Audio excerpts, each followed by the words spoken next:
These are 5 video games you probably didn't know existed. Number 5 is Dante's Inferno. This was basically a God of War knockoff, but it was based on Dante Alighieri's epic poem, The Divine Comedy. It was a fun hack-and-slash game where you had to play as Dante, fighting your way through all 9 layers of hell to save your beloved Beatrice from Lucifer himself.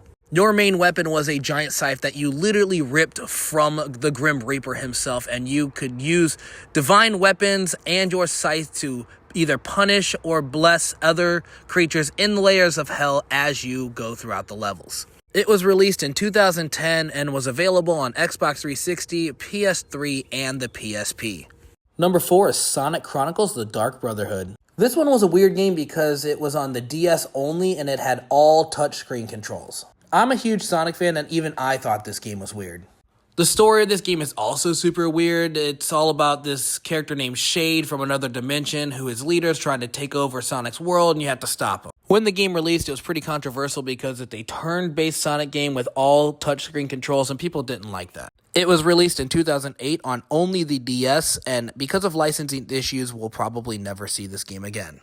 Number 3 is Dragon Quest Swords: The Masked Queen and the Tower of Mirrors. I'm a huge Dragon Quest fan, but this is a Dragon Quest game unlike any you've ever experienced. This game was released on the Wii, so everything is motion controls. You play as a hero named Blade who has to help his companions figure out what happened to the queen and why she's acting so weird. As I stated, it's on the Wii, so all of your attacks will be you swinging the Wii remote to slice up your enemies and using your shield to block. Your companions have magic that you can use and help you on your adventure. It's a fun little game about 8 hours long, and like I said, it was released only on the Wii back in 2007. Number 2 is a game called The Warriors. This game is a game based on the 1979 movie The Warriors. The game is basically a prequel to the movie, leading up eventually into the actual story of the movie, and then it finishes it out through the ending of the movie.